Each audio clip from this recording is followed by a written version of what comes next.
So this session is going to be a tutorial on using or interpreting plant life cycles. The key here is not to think about the life cycles of plants that are being covered both in the lecture and the laboratory exercises that you've been given both last week and including this week. Is that you want to learn the general life cycle very well, and that way when you look at a specific life cycle you can relate to it and interpret it correctly, and then just add some of the basic detailed parts to it.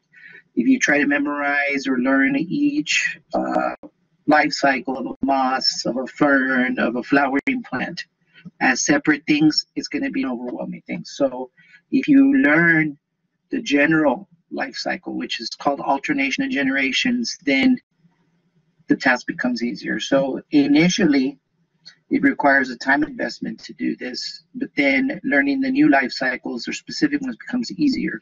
So it's that approach. Otherwise, you're going to be investing a lot of time trying to memorize each life cycle, and then it doesn't work out well that way. So that's the recommendation on and the strategy for this. So a lot of times students ask, well, I have studied. Okay. I'm going to take your word that you covered the material all the way through once, and then you went beyond that and applied active strategies. Well, sometimes it's not that you're not studying. Sometimes it is that the approach on what and how you study. So that would be the important part. So I'm going to go ahead and go to a blank sheet here, or blank page, and then use that here. So we're going to define a few symbols here as we sketch through a life cycle. And one of the things I'm going to do is I am going to draw a large oval structure. So this is a key here. And this is going to represent generally a multi-cellular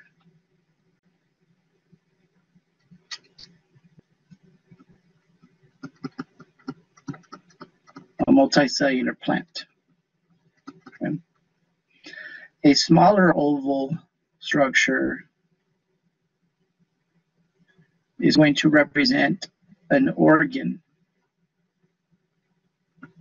in the plant. Plants have organs like leaves or other structures that are made of more than one cell type, which is what we define an organ as being. Around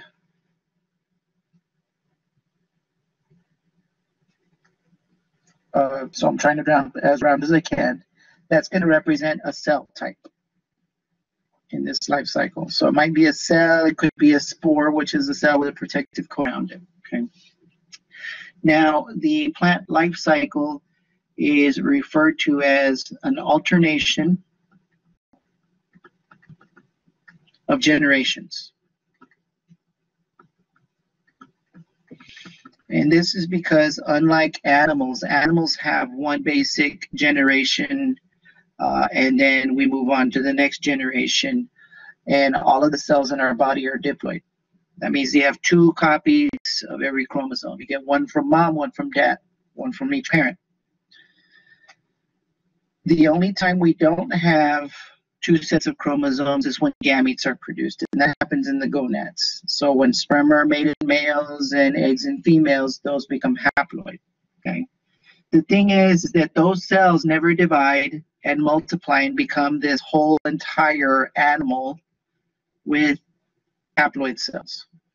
Instead, sperm, the next generation that you're going to get is going to be another diploid generation, because that single cell sperm and single cell egg are going to combine to make a diploid zygote, and then we go to the next generation of diploids. So we have a diplontic life cycle where only the diploid is multicellular, but plants are going to alternate between an entire multicellular plant that's diploid, which we're going to refer to as the sporophyte.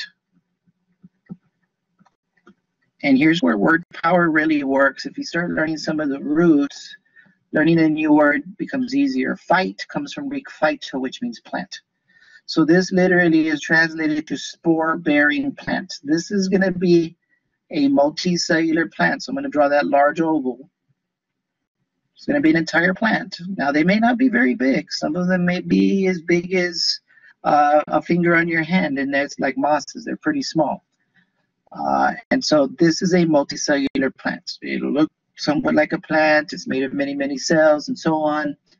And in fact, this is what a multicellular plant would look like, just like right there. Okay. And so it looks plant-like. These are small. The mosses are small plants. Okay. If this was a flowering plant, you can imagine you've seen flowers on a rose bush or some other plant, and that flower is part of the larger flowering plant. That's your sporophyte. Okay, the entire plant. And so that's what's represented by that bubble here. And so what's going to happen here is I'm going to draw a dashed line to show the other generation. The other generation is the Gametophyte.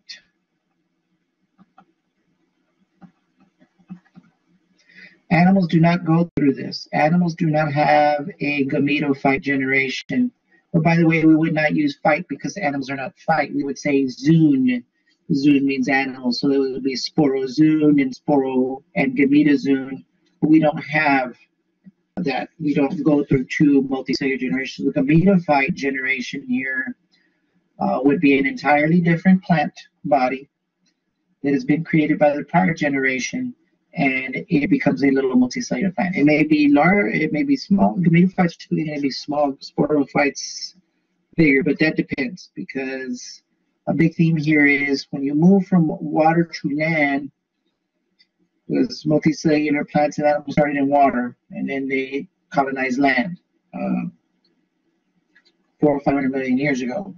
And you come up onto land for plants. They start off as Gametophyte generation being the dominant generation. It's the one that's most obvious, that you can see with your eyes. It takes care of the other generation in some ways. But then as you move on to land, the sporophyte becomes larger and more dominant. The Gametophyte stays small. The Gametophyte started out small to begin with, and sporophyte was even smaller. But we start to see a shift in going from Gametophyte generation in primitive plants to sporophyte becoming dominant in the dominant plants. So a key thing to remember about this is that the sporophyte generation is diploid. So when I ask what is the ploidy number, I'm not asking for just a number, 2, 3, 4, 5. I'm asking how many sets of chromosomes, and it's either going to be, for now, in this basic general biology class, for now, you're familiar with haploid and diploid. There is other cases that are more desktop in biology. But this would be diploid, 2 sets of chromosomes. That would be like us. We have, all of our cells have diploid number. The Gametophyte is just N, which is understood to be 1N, or 1 set of chromosomes, right? So here's a big point here. You go back to your 1406 class, which was required before 1407, and you went over 2 types of nuclear division in the cell cycle. The cell dividing is cytokinesis, but when the nucleus divides, there's 2 kinds. There's mitosis and there's meiosis. Mitosis, the nucleus divides and you get 2 identical nuclei. And if you start out diploid, you get 2 diploid nuclei. Okay? But if you start off with a cell that goes from diploid and the result is haploid cells, you had to reduce the number of chromosomes by half. And so when we go from sporophyte to gametophyte, there should be no confusion. The process that occurs right here is meiosis, because meiosis is the reduction division. Meiosis, you recall from your biology 1 class, meiosis is 2 divisions. The first one is a reduction division. The second one, you separate the sister chromatids, and you end up with 4 cells because the nucleus divides twice. So 1 nucleus becomes 2, and they're haploid, and then those 2 haploid nuclei divide 1 more time, separating the sister chromatids, which are the two parts of the chromosome. So that's meiosis. So when you go there, then the gametophyte, in the name gameto, it's going to produce gametes, sperm and egg cells. What do sperm and egg cells do? They're haploid and they combine, and they're going to end up making one cell to start with that is diploid again. And we know that process from our biology 1 class to be called, and from this class too, because it was covered in these life cycles. Process is called fertilization.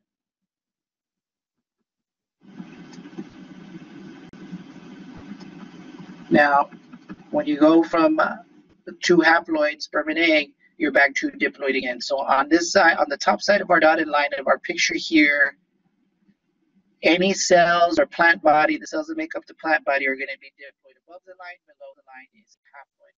This is the most basic interpretation. So I can give you any plant life cycle, the ones in your lab manual or ones you haven't seen, they were drawn differently from a different textbook. And you look at it with names removed, you can tell when you go and you look at it, you can tell where meiosis and fertilization occur. And that's what I ask of you. I ask you to be able to interpret when these basic concepts happen, these basic processes. Biology is about learning structure and the processes that occur within there. Right? These structures are systems. Systems have structure and they have functioning. When we learn that, that's basic understanding of biology. If we can label the structure, if we can tell what goes on in the structure, then you know the basic biology. Then beyond that, we start studying what happens when things change within the system and so on, and that's more advanced consideration of these things. But if we look at this alternation of generations, there's already a structure there. We have a sporophyte structure with processes that occur within the sporophyte. We have a gametophyte structure. This is a structure here. This is a structure that occurs as plants are alternating in process called alternation of generations. The alternation of generations is a process that involves this entire diagram we're about to go through. So it is, you can memorize a definition for alternation of generations, but memorization is not learning anything. So let's understand the process. Plants alternate between a diploid sporophyte and a haploid gametophyte generation. So we're going to start drawing arrows, and we're going to go in a clockwise direction. We go ahead and start with the sporophyte generation. We can start with a gametophyte generation if you would like. But here, the sporophyte generation is multicellular, made of different cell types, just like your body is made of over 200 cell types. And for the sporophyte, there's the basic idea of one kind of spore produced, and that's for primitive plants. They produce just one kind of spore, it's called homosporous. In more advanced plants, there's a large spore and a small spore produced, and they're heterosporous. We're just going to draw for the homosporous, but once you learn homosporous, the simpler one, then you just add, okay, here more advanced plants have 2 different types of spores, a megaspore and a microspore. But for now, one kind of spore. And on this multicellular plant is going to be an organ that develops. So I'm going to draw a smaller oval. Okay. That smaller oval structure is produced within the developing sporophyte. So here's an arrow indicating process. Remember, I'm saying this is an organ on this plant. How did that organ develop? Well, this sporophyte started off as one cell. Cells divide. They go through differentiation. Tissues form, organs form. And one of the organ forms is this organ here where spores are going to be produced. So what processes can we label on this arrow? Because arrow means something happens. Okay. And we're going to abbreviate it. MT for mitosis, okay? Which means the nucleus divides, the cell's going to divide. Mitosis and D, okay?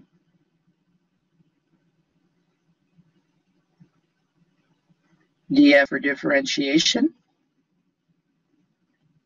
and DV for development. So those processes are going to occur. So on this sporophyte, cells are dividing. They're going through changes. The nucleus switches on a different set of genes. The cells behave differently. They differentiate, and development is occurring. So this stands for mitosis cell differentiation,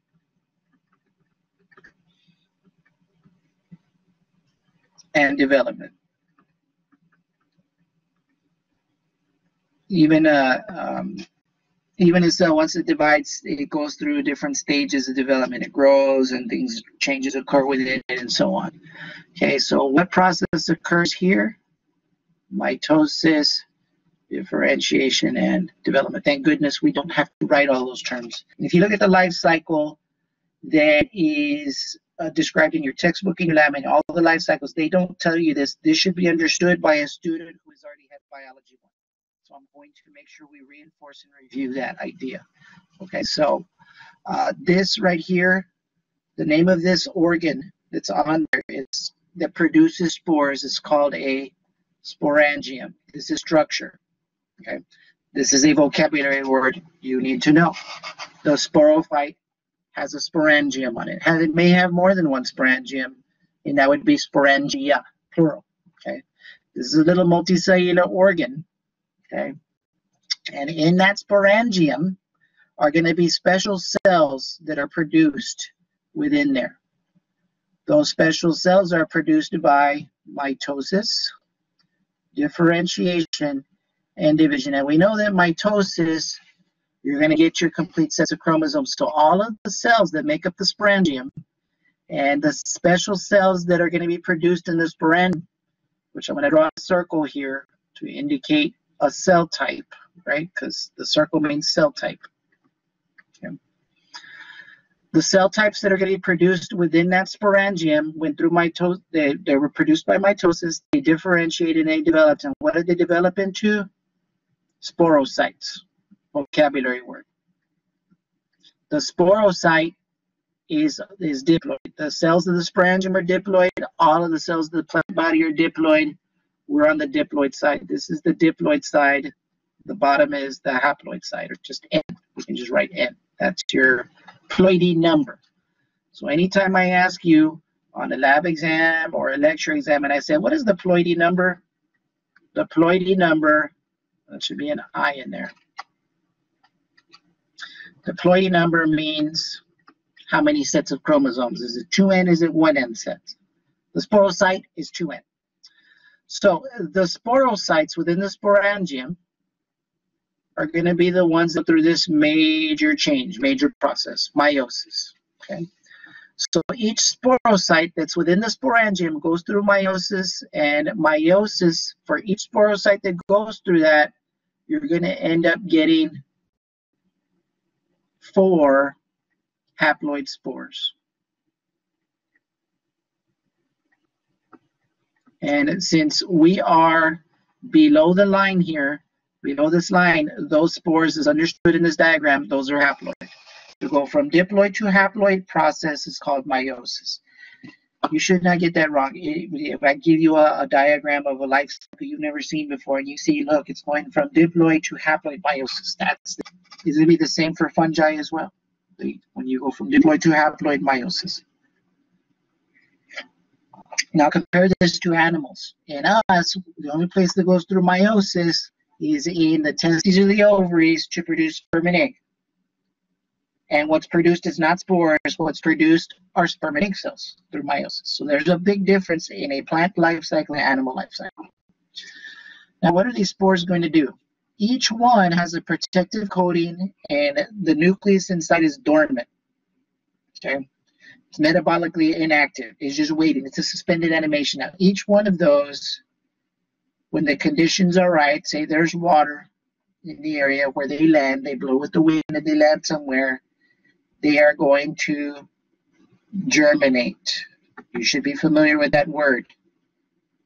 The seeds, you're doing a germination experiment. There's an embryo, multicellular embryo in your seeds. You should be learning about that if you covered the angiosperm chapter in the lecture. That embryo within the seeds is a little multicellular, little baby plant. It's dormant. When you add water, the water softens up the seed coat. That allows oxygen in, and boom, activation occurs. The seed becomes metabolically active and begins growing. Grows through cell division, differentiation, and development. Same thing with these spores, except it is one cell that is haploid. The embryo in your plant seed is diploid, the cells within there. Okay, but again, it goes back to learning this basic life cycle here. So what's going to happen here? They germinate. They begin to grow through differentiation. So it's germination, which involves mitosis, differentiation, and development. And you're going to get your young gametophyte, immature, is still growing. And then again, continued mitosis, differentiation, and development, and you get your mature gametophyte. Now, what do the gametophytes do? They produce sperm and egg cells. It depends on the kind of plant you're looking at. Sometimes the individual one plant will have both male and female. Male is sperm, female is egg, by definition. Okay. Sometimes the gametophyte will have both sperm and egg produced on the same plant body. Sometimes it'll be two separate plants, like one representative primitive plant in the Bryophyte, the phylum Bryophyte, the true mosses. The genus is Neum. It's spelled with an M. The genus is Neum. There's another one, Polytrichum. The Neum species. They have two separate male and female plants. The female produces the egg, the male produces the sperm. Okay, so this is just an example. This is not part of the diagram. Remember what's meant by ploidy number. How many sets of chromosomes each cell has. So here's my point. The gametophyte is going to have special organs, and I'm going to list them over here off to the side. You should make note of them. Generally, the special organ that produces gametes is called a gametangium. Just like the one that produces spores is called a sporangium. Notice the ending gium, the same ending, gametangium, sporangium. Gametangium. And plural would be gametangia. Since I'm going to list two different kinds here, I'm going to make the plural form, gametangia. There's two kinds, and we're going to list them here so that you know what they are. There is the Archegonium, and Archegonia would be plural. And there is the Antheridium. The Archegonium is the female, which means eggs produced there. The male is the Antheridium, which means sperm are produced there. Okay. So let's take the case where the gametophyte, like with the moss, the gametophyte has both gametangia on there. Okay. So remember, these are going to be organs that are produced on the gametophyte. So I'm going to draw a smaller oval because according to our general key here, the small oval is an organ up there at the top right in our key for our diagram here. By the way, this diagram is much better than what's in your book when it comes to, because it helps you interpret the more complex life cycles. We give you a real basic one there to introduce you, but this is this right here. This one will be good to learn well. That way you can go and connect it to what you're seeing with the specific life cycles. So you're going to need two different gametangia. Let's say this one here is the Archegonium. And the plant may have several, so this plant may have several Archegonia. In fact, it will. I'm just going to write one of them there. And this Archegonium, just like the gametophyte, it's made up of cells that are haploid. So how do you do that? If all of the cells here are going to divide to produce an organ called an Archegonium, how is the division? It cannot be meiosis, because you cannot reduce to half of n. You have to have one complete set of chromosomes.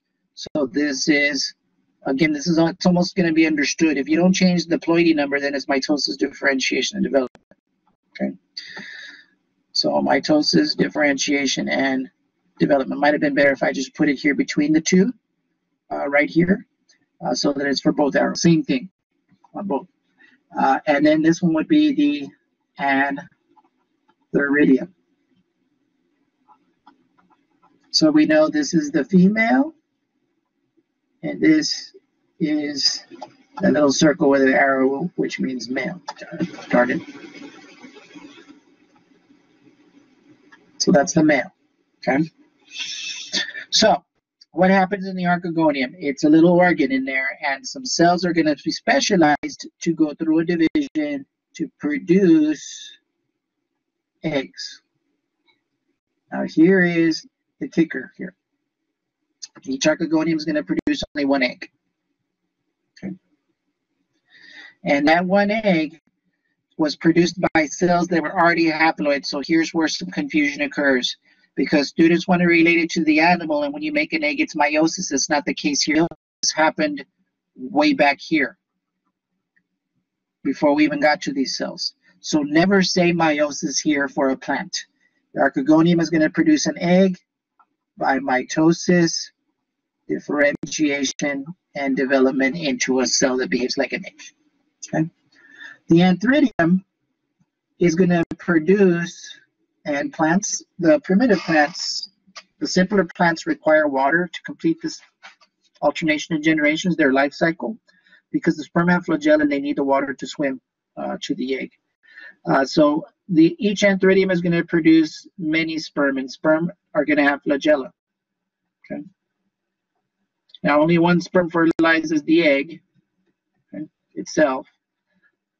And so when those come together and combine, that process we know is referred to as fertilization. And the result, when one sperm fertilizes the one egg, you're going to end up with one cell. You need to know the name of it.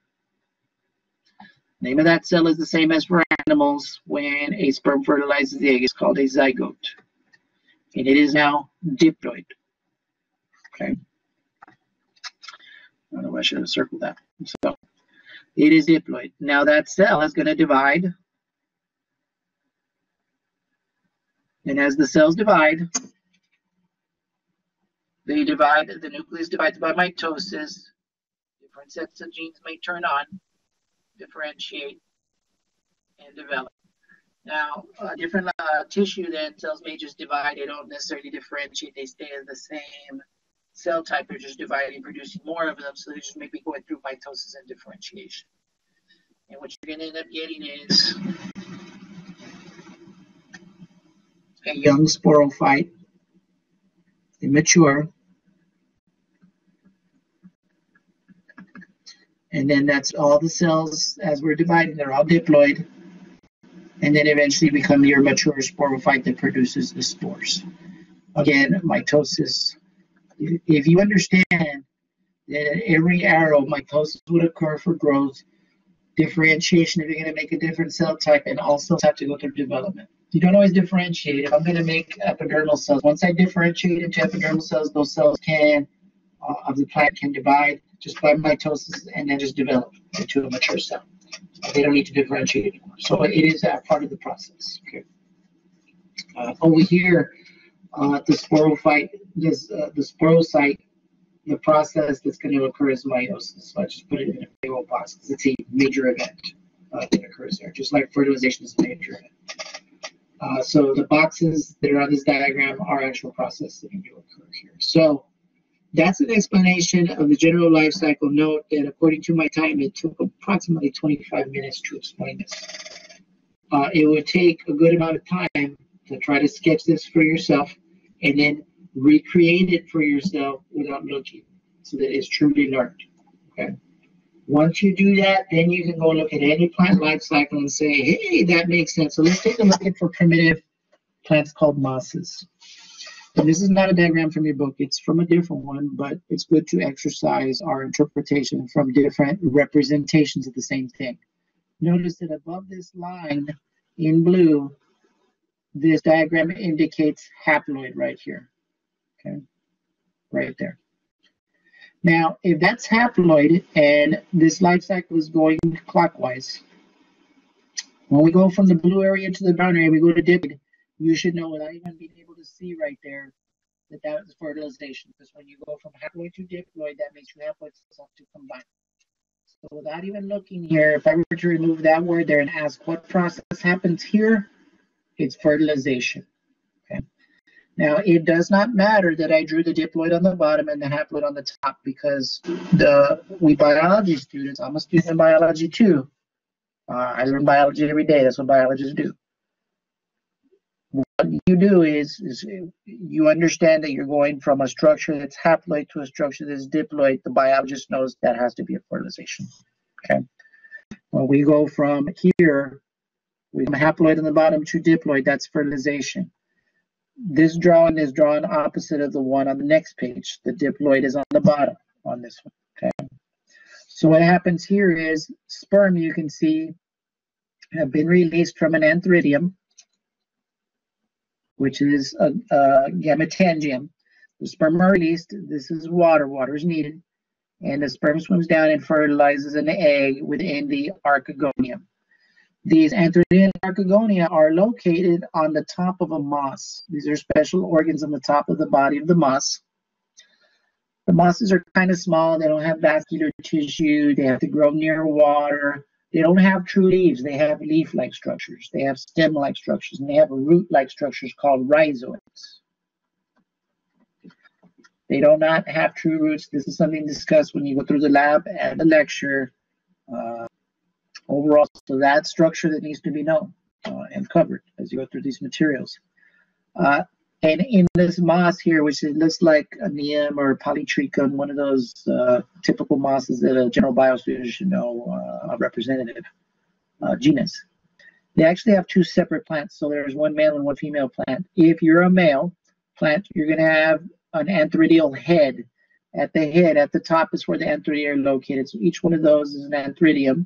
Remember, all of the cells of this body are all haploid, all of them, including the cells of the antheridium that go through mitosis, differentiation, and development to produce sperm inside of them.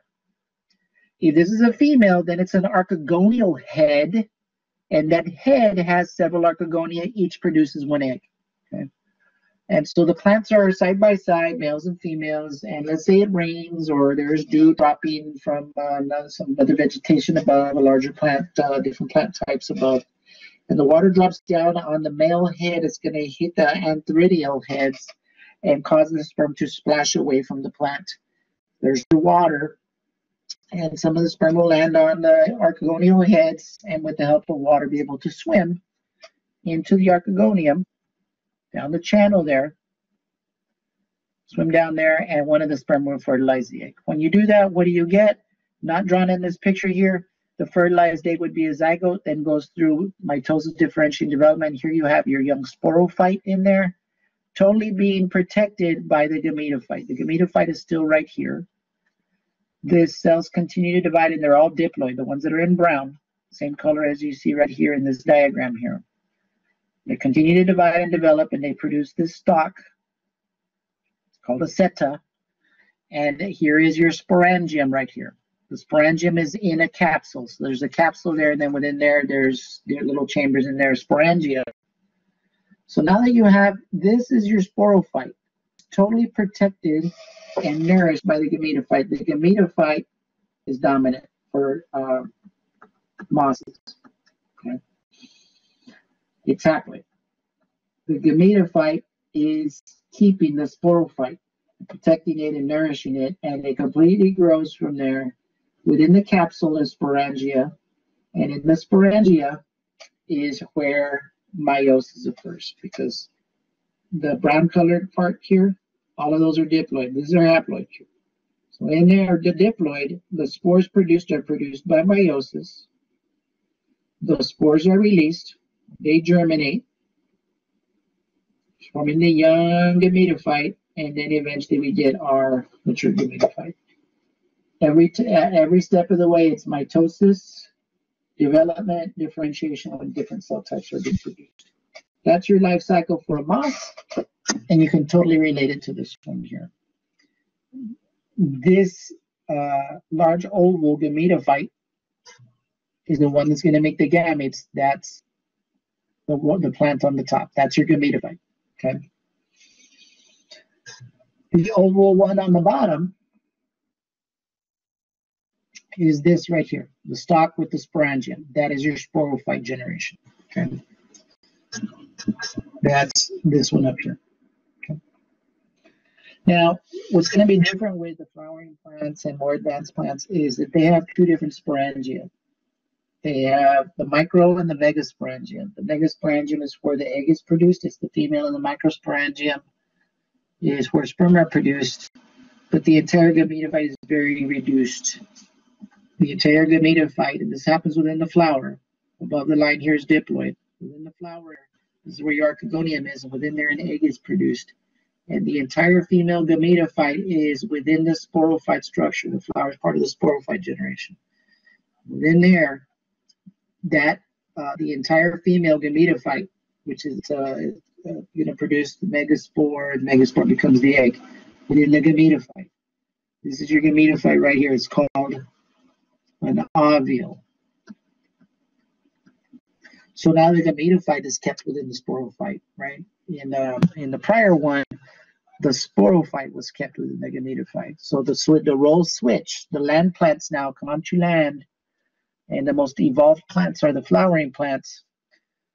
The gametophyte is very reduced and kept within the sporophyte. So the ovule is your entire female gametophyte. And within there, there's going to be one special cell, an egg produced. Okay. They start with archegonium. They don't talk about it very much, but the archegonium is where the egg is produced. For the male, in a separate part of the flower called an anther, within the anther there is where the microsporangium are producing microsporocyte, which is still diploid. Remember the sporocytes, megasporocyte, microsporocyte, they go through meiosis, okay? And so the microspores within the anthers, which are right there in the flower, and then we zoom into one of them right here within there, the sporocytes, the microsporocytes go through meiosis, producing 4 cells that go through mitosis, differentiation, and development, the microspores, to produce pollen. And the pollen are microscopic, very reduced in size, male gametophyte. So the Sporophyte generation in advanced plants is the dominant. You see it outside when you see grasses and trees. Those are all flowering plants. And the Gametophyte generation has become reduced to just a few cells. Okay, we go from something that looks like a plant, like a moss. They're tiny. They're not going to be much bigger the entire plant than your hand, the length of your hand. Maybe a little bit bigger, but very small. But still, that's the plant. That's the dominant generation. Okay, the Sporophyte grows from within there. For the as you go to ferns, which are a step below flowering plants, and then you go to conifer, the seed plants, and the flowering plants, the Sporophyte is now the dominant one, and the Gametophyte is protected completely and very reduced in the seed plants. So just a pollen grain, that's your entire Gametophyte. And an ovule where the egg is housed, which becomes the seed later in areas where that one egg is produced, and that ovule is your entire Gametophyte. So those are basic questions, and you make the connections. What do we make the connections to? Back to this diagram right here. Okay. And so that's what you want to do. The front end is more work. The back end is, oh, I can relate. I'm just making the connections. Okay. Learning some of the new structures, like what's in the parts of the flower and so on. But it can't happen if we don't learn the basic alternation generations. Then we're just looking at a bunch of separate information. Becomes hard to file it in our brains. Okay. So make a filing system by learning the alternation generations, and then we'll relate it to the different plant life cycles.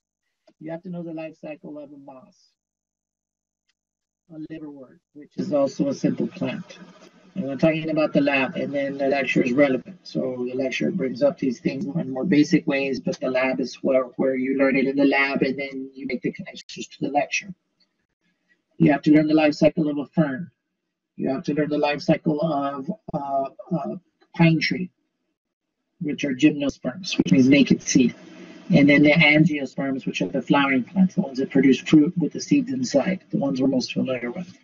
So those are at least 4 specific life cycles, and this one is the one of the moss, and this one there's detail that I explained very well in the lecture videos. You need to make sure you watch the lecture so you get the detail of this.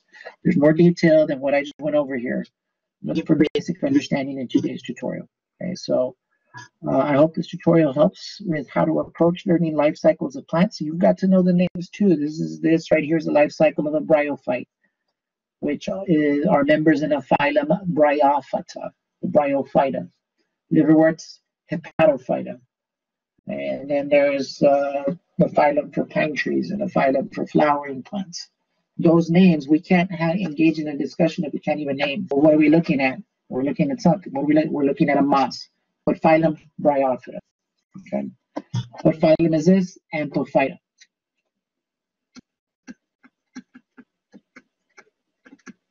The way I remember this one is because the Antophyta, the flowers have anthers in it. Okay. The Coniferophyta, where the pine trees are formed, they're conifers, which means to bear cones. So the Coniferophyta, right? And so the Pterophyta for ferns. But I'm just kind of babbling away on some other things that should be covered through other exercises that are on the assignment document. So that's it for this tutorial. It's going to be posted there on Blackboard where you can access other of these video sub-lessons that I provide. Try to provide them live for you. You can access these and make them available to you through when you go on to collaborate. So let me know if you have any questions over this. I hope this tutorial helps on, again, how to approach this